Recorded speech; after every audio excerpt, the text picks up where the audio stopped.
Lesson 5, Solving Quadratic Equations by Factoring. So what we're going to do here is take what we just talked about in Lesson 4, factoring quadratics, and now apply that to solving an equation. Okay, just a review of what we did with this. We had what's called the zero product property. So if you have a product, A times B, and that product is equal to 0, then either this factor has to be 0, A has to be 0, or this factor has to be 0 if that product is equal to 0. Okay, remember what we did when we factored is we created products. So if you want to solve a quadratic equation by factoring, you want to factor the quadratic. Okay, first thing you always want to check if you're trying to solve a quadratic equation by factoring is it in standard form? Ax squared plus bx plus c equals 0. And that's the key, equals 0, because if it's equal to 0, we can factor the quadratic to make a product, and then that product's equal to 0, and that's where we can use this zero product property. Okay, so example 1. It is already in that form, okay, where we have ax squared plus bx plus c equals 0. So at this point, we just want to see if we can factor the quadratic. Okay, so if a is 1, we don't have to use the box method. All you got to do is look at factors of c that add to b. So factors of negative 16 would be negative 16 and 1. Those two do not add to negative 6. We got negative 8 times 2. Those are the two that add to negative 6. So you could use the box method here if you wanted to at this point, but if a is 1, we can go right to our factored form. X minus 8 times x plus 2. So there's our product now. That product's equal to 0. So here's where we can now use the zero product property. So x minus 8 is a factor. If that product's equal to 0, then x minus 8 has to be 0, or the other factor, x plus 2, has to be 0. One of those two has to be 0. And now we've got two equations we can now solve for x. So this one, add 8. We get x equal 8. This one, subtract 2. And we get x equal negative 2. So there's your two solutions for that quadratic equation. X equals 8, x equals negative 2.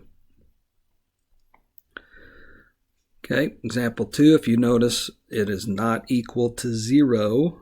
So if we're trying to solve by factoring, we need the equation equal to 0. So we can easily set this equal to 0 if I subtract 2 from both sides.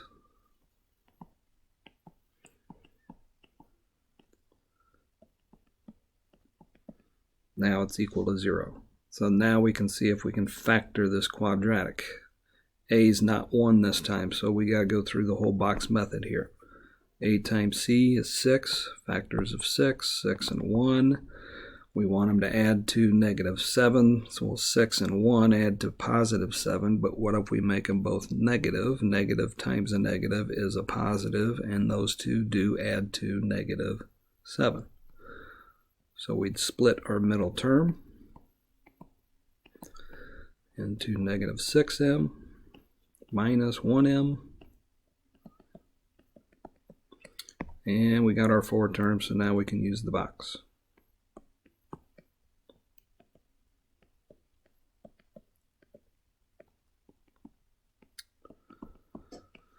Okay, so common factor now, my top row, a 2 and an m. So if that's 2m, this has got to be m to get 2m squared. This one here would have to be negative 3 if we want negative 6m. And then last one, this one would have to be negative 1. And you can check these last two, gives us a positive 3, so we're good. So factored form. And now if we want to solve this quadratic equation, we've got our product that is equal to 0. So that means 2m minus 1 equals 0, or m minus 3 equals 0 using our zero product property. Solve for m down both cases. So this one I'm going to add 1 first, then divide by 2, so we end up with m equals 1/2. This one, only thing we got to do is add 3. We got m equals 3. So there's our two solutions for that quadratic equation. Okay, example 3. Again, we want it set equal to 0, but here's the key.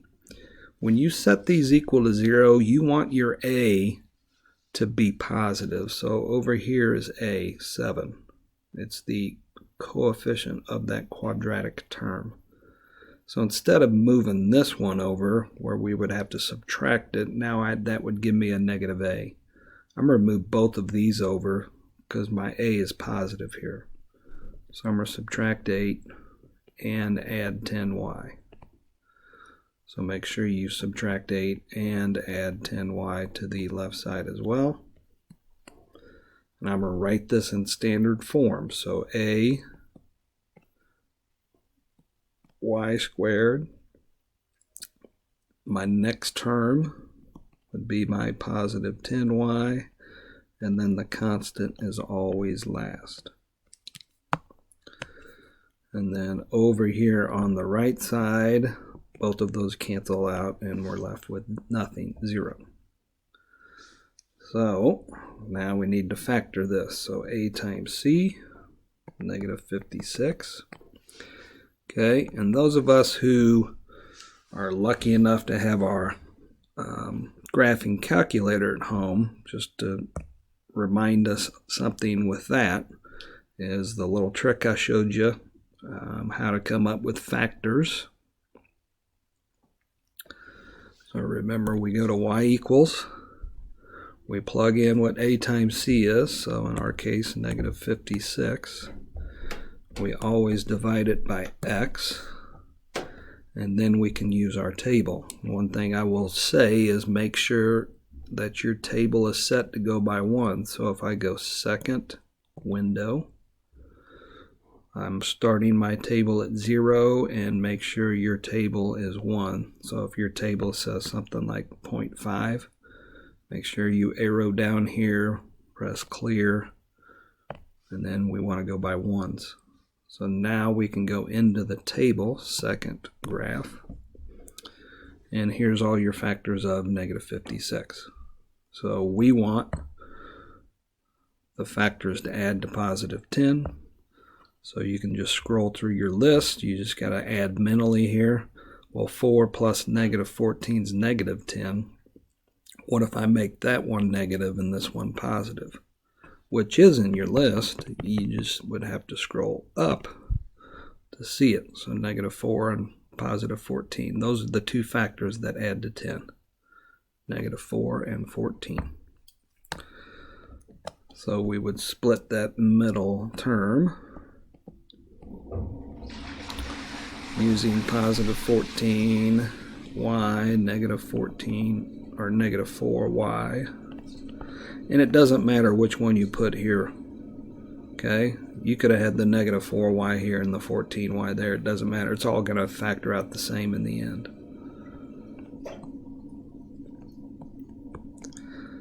So 7y squared plus 14y minus 4y minus 8.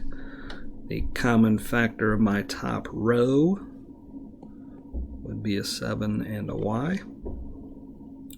So that's 7y. This would have to be y to get 7y squared. This would have to be a positive 2 to get 14y. And lastly, this one here would have to be negative 4 to get negative 4y. And then you can always check these last two, and it does multiply out good.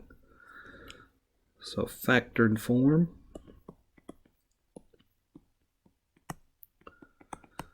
And that's equal to 0. So at this point, if we wanted to solve, we can now use our zero product property. So that factor has to be 0, or this factor has to be 0. This one, we're going to solve each equation now, add 4, divide by 7, and most of us would probably go to our calculator, type that in, and it's going to give you a big, ugly, long decimal. Just leave it in fraction form. Just make sure your fraction is in lowest terms. Solve this equation, we got to subtract 2, we end up with y equals -2. So there's our two solutions. All right, last example.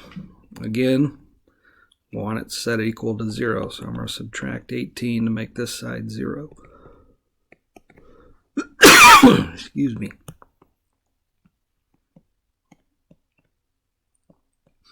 Okay, these are not like terms. Do not subtract those. So we've got it set equal to 0 now. Okay, remember, first step in factoring. Is there a common factor? If there is, which there is, common factor is 3. Factor that common factor out. So 3 times a squared gives me the first term. 3 times -5a would give me -15a, and 3 times -6 would give me my -18. And then see if we can factor that. Now a is 1. So are there any factors of -6 that add to -5?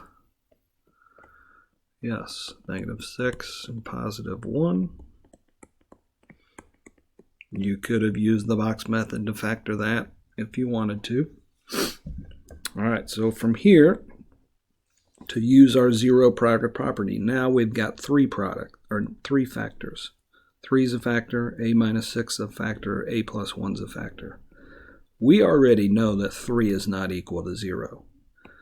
So either a minus 6 has to be 0 or a plus 2 has to be 0.